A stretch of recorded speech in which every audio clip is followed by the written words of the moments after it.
Olá, aluno, boa noite. Nós vamos gravar essa segunda aula para você, ok?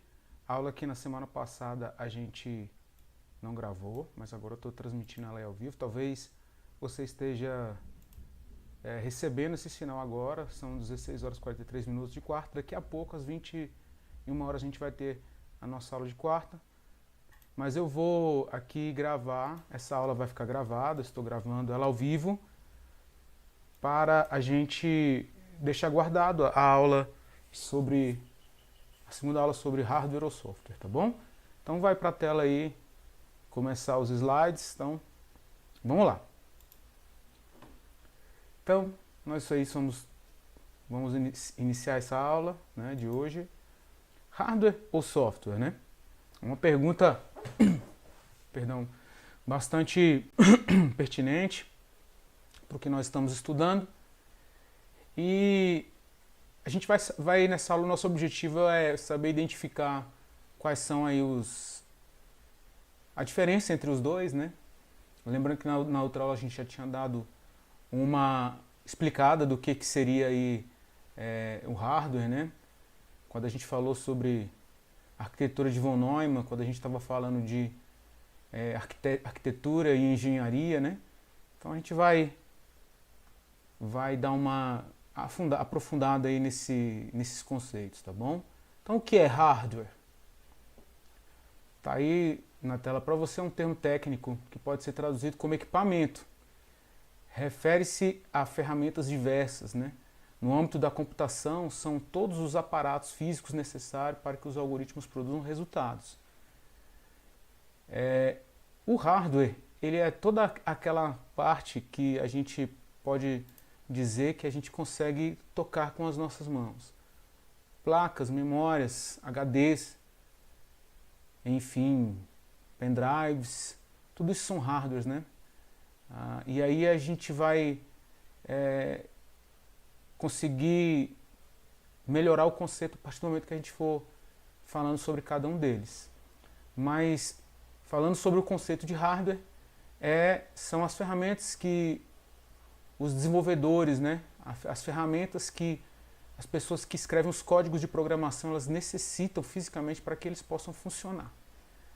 Não tem como a gente ter essa imagem sendo transmitida aí para você, sem por trás ter todo esse aparato de back-end aí, que são tanto peças físicas, ferramentas físicas, switches, modems, cabos, computadores, processadores, como também não é possível ter, se a gente tiver um monte de computador, um monte de memória, um monte de HD, também não é possível ter essa imagem sendo transmitida se não fossem os algoritmos. Então, um caminha junto com o outro e a gente precisa saber distinguir a diferença entre eles, tá bom? Então, no âmbito da computação, que é o nosso caso, né, como foi dito, são os aparatos físicos que os algoritmos necessitam para poder traduzir uma mensagem a quem solicitou, né, ao usuário que solicitou. Vamos embora.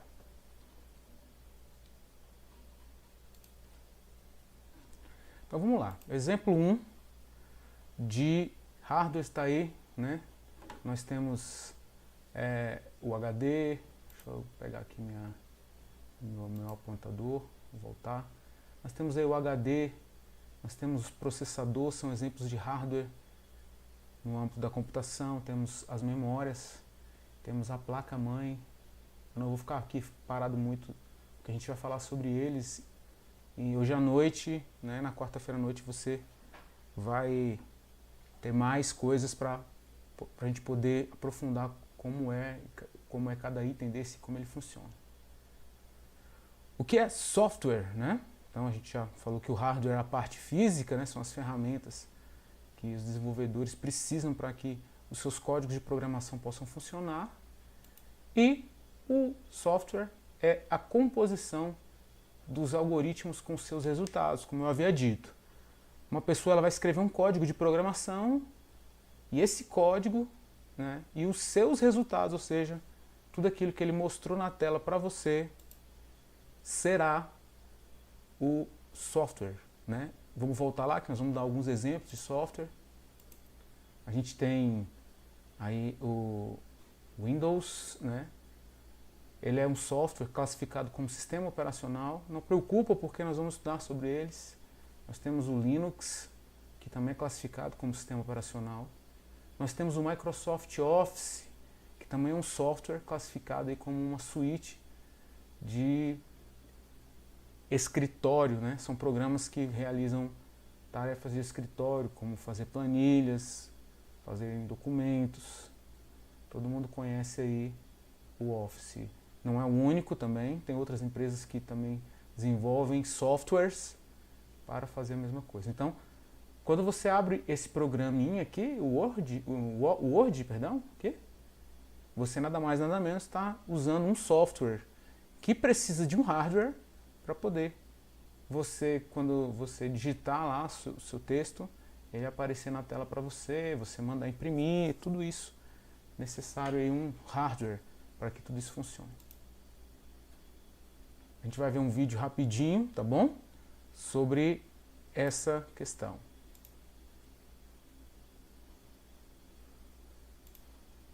O inventor do computador, ou melhor, os inventores, foram Charles Babbage e Alan Turing. Babbage foi quem descreveu os conceitos, e Turing os implementou na prática, complementando o trabalho inacabado de Babbage. Isso só foi consolidado a partir dos anos 30.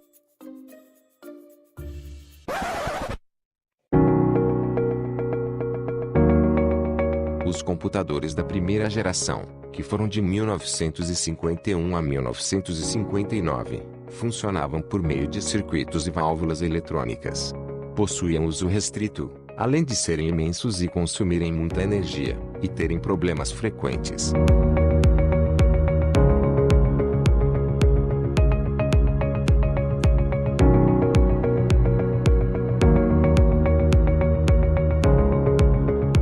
A segunda geração, que se iniciou em 1959 e foi até 1965, ainda tinham dimensões muito grandes, mas funcionavam por meio de transistores, os quais substituíram as válvulas, que eram maiores e mais lentas, e nesse período já começam a se espalhar o uso comercial.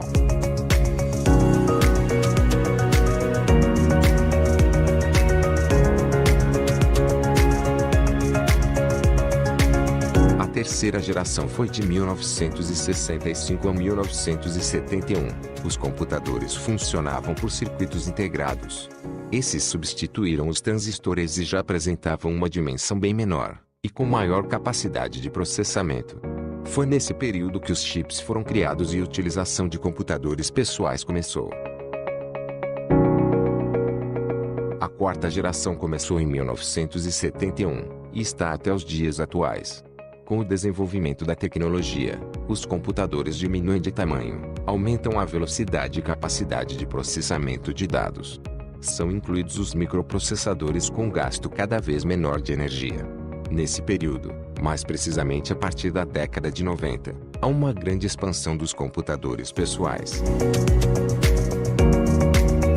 Alguns estudiosos preferem acrescentar a quinta geração de computadores com o aparecimento de supercomputadores, utilizados por grandes corporações como, por exemplo, a NASA.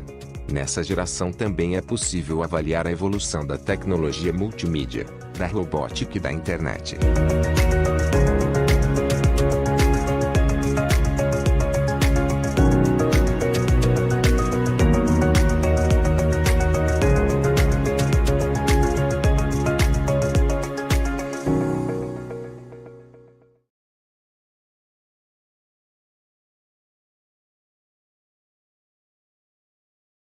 Ok, essa aí foi um pouco da história da evolução dos hardwares, né?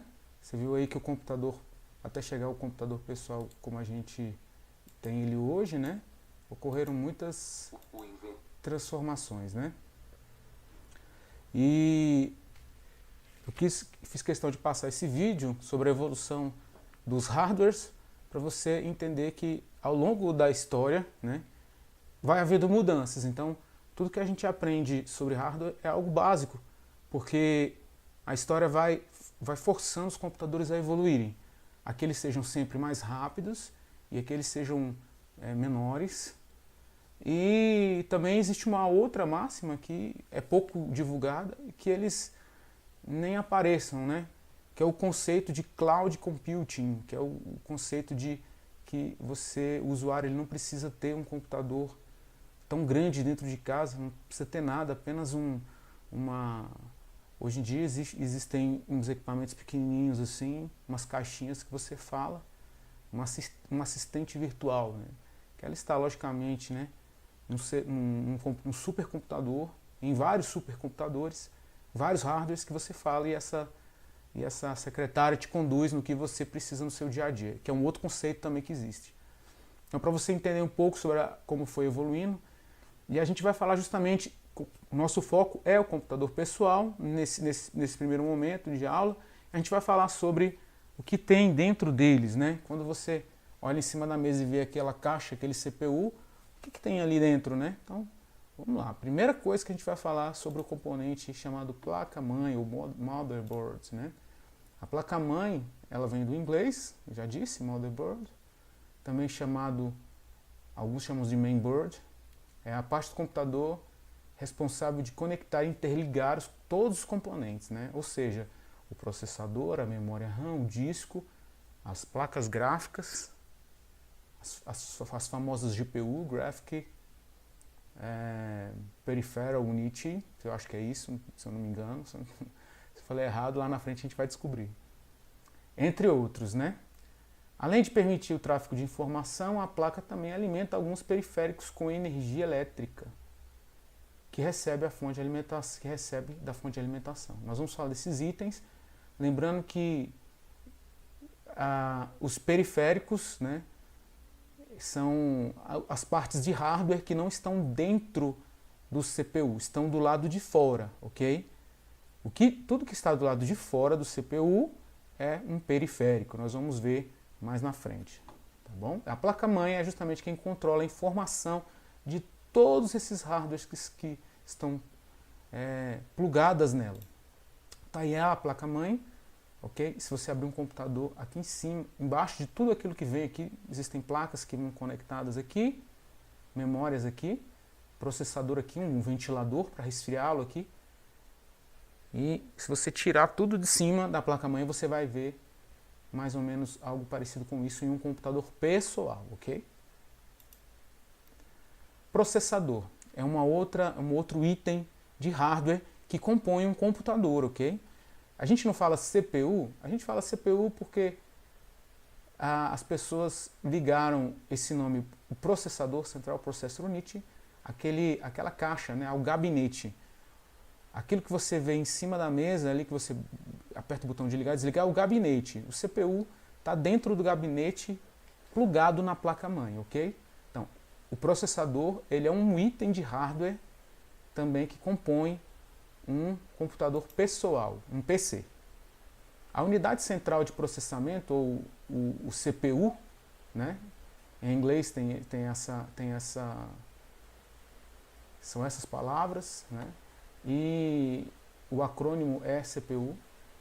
Acrônimo é a sigla, né?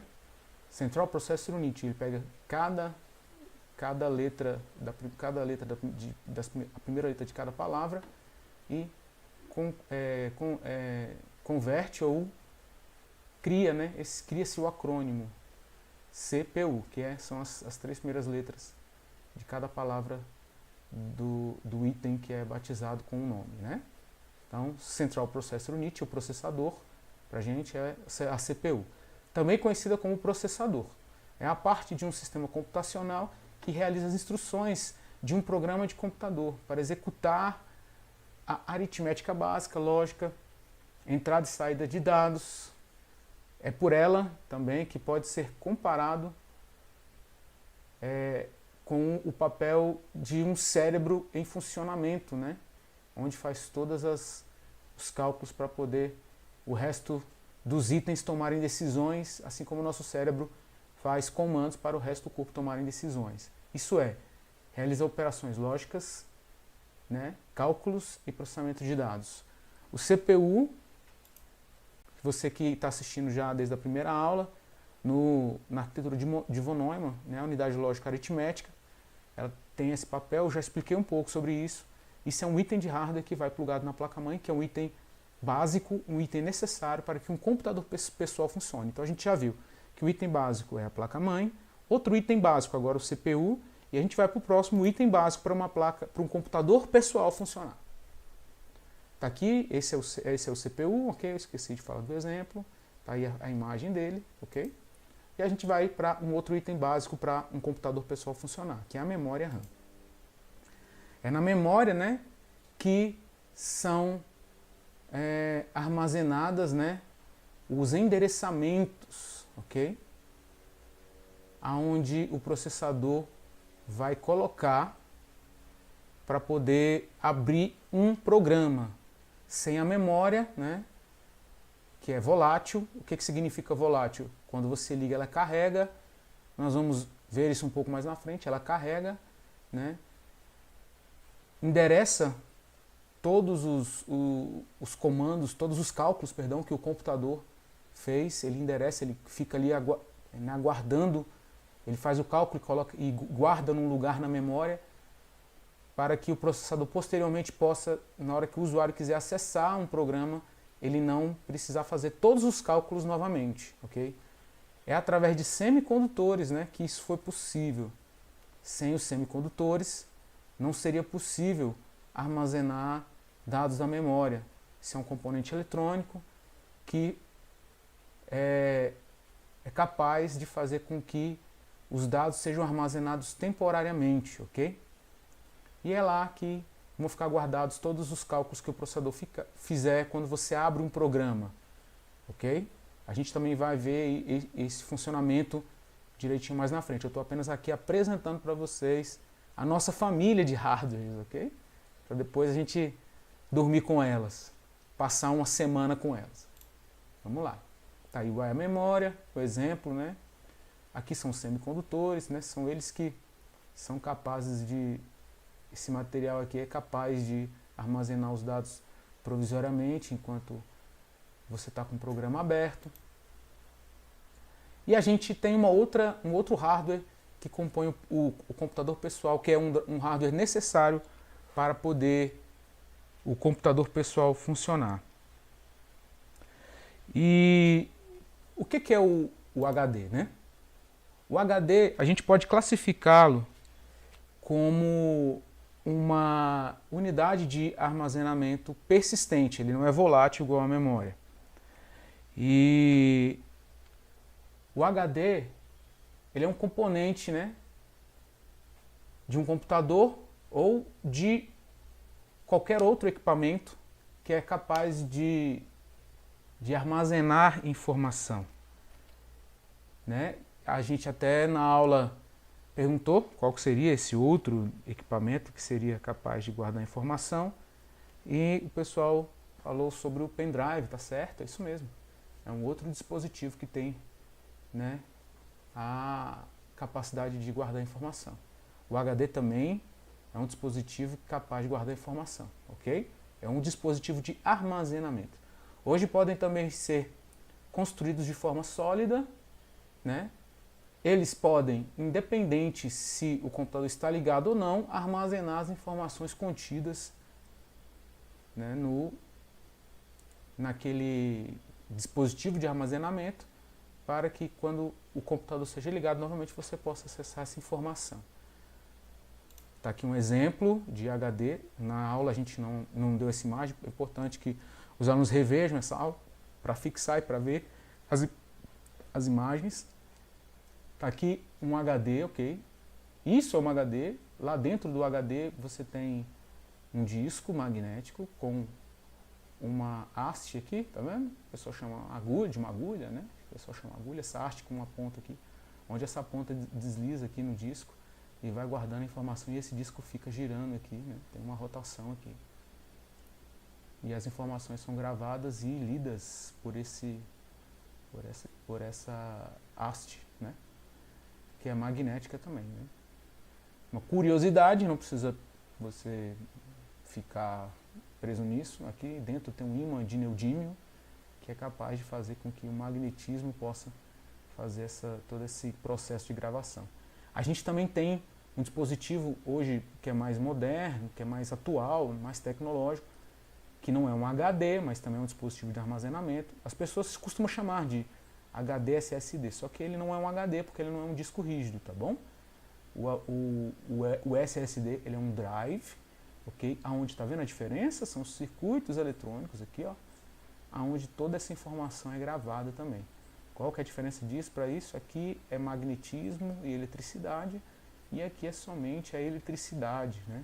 Não precisa de um disco rodando, a eletricidade vem aqui e lê e grava os dados, então acaba sendo mais rápido a leitura e a gravação dos dados nesse tipo de dispositivo, ok? Então vamos lá. Mais um componente básico que um CPU precisa para funcionar é a fonte de alimentação, né? É um equipamento usado para alimentar cargas elétricas. Cada dispositivo eletrônico necessita de uma fonte para prover energia dos seus componentes. Você sabe disso, a sua geladeira, o seu micro-ondas, a sua fritadeira, tudo precisa de energia elétrica. O computador também precisa, só que essa fonte aqui, ela tem um papel muito curioso, são voltagens diferentes umas das outras. Nós vamos ver também que vai alimentando cada componente da placa-mãe com voltagens específicas para que eles possam executar tarefas simples, até como a de ligar o computador, porque para ligar o computador, para saber se tem energia dele, não precisa de uma voltagem muito alta. Nós vamos ver isso lá na frente, uma voltagem muito pequena, e aí a fonte vai fazer todo esse processo de carregamento, ligagem, de ligar, né, de reset, que a gente chama, de um reset dos componentes para o sistema iniciar. Beleza? Tá aí ela aí, nossa fonte. É um dos componentes que tiveram pouca evolução, todos os outros tiveram muita evolução. Esse aqui, como eu disse no começo, né, muda muito, mas isso aqui muda muito pouco. É um componente que a única mudança que a gente vê nele significativa é que ele se comunica agora, né, com softwares. Softwares podem saber se essa fonte está boa, quanto que ela está gerando de energia. Se ela desligar, ele pode ligar uma outra fonte, se tiverem duas fontes ligadas aqui, alimentando o nosso computador, né? Isso em caso de computador, não de computadores pessoais, mas de computadores corporativos, né? Beleza.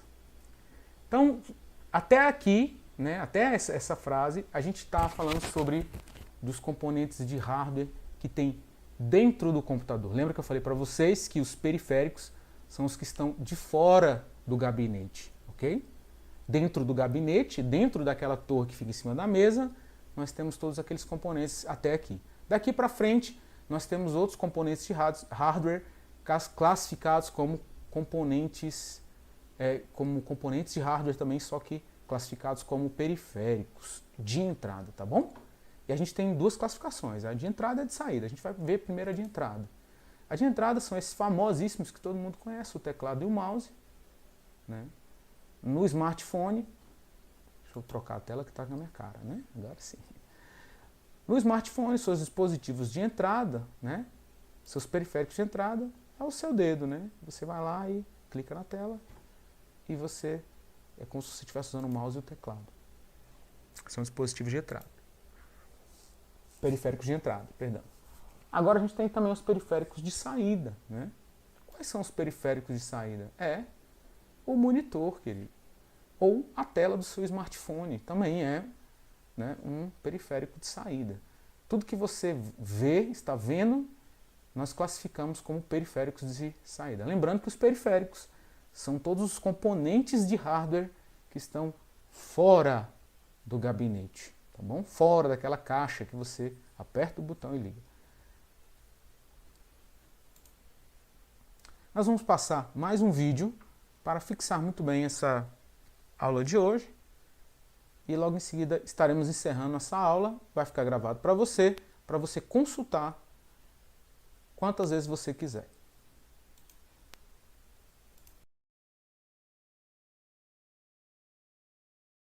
Olá pessoal! Hoje vamos falar sobre o funcionamento de um computador. Vocês estão prontos?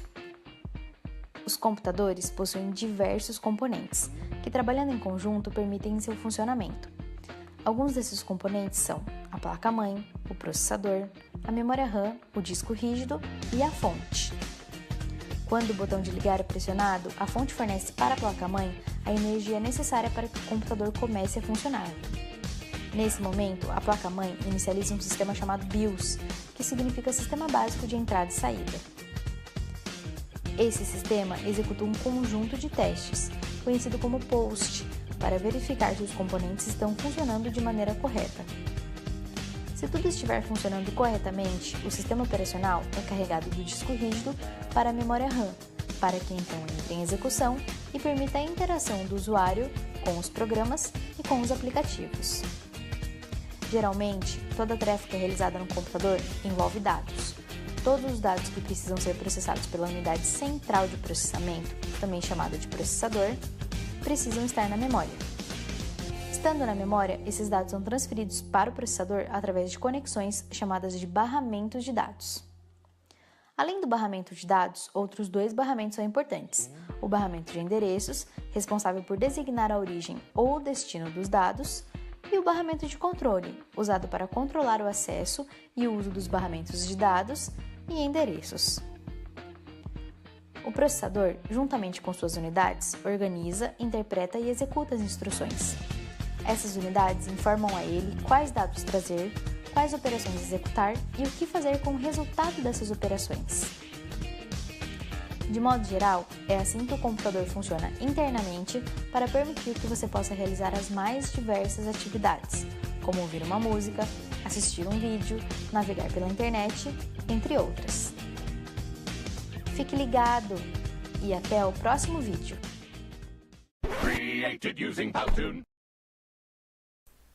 Tudo bem, então é isso aí.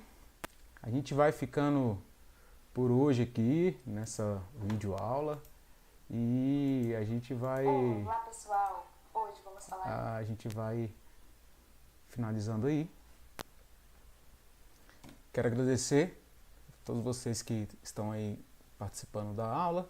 Lembrando que quarta-feira, hoje, né? Estou gravando esse vídeo hoje, a aula vai ser hoje, daqui a pouco às 21, são 17h10 agora, dia 25 de novembro.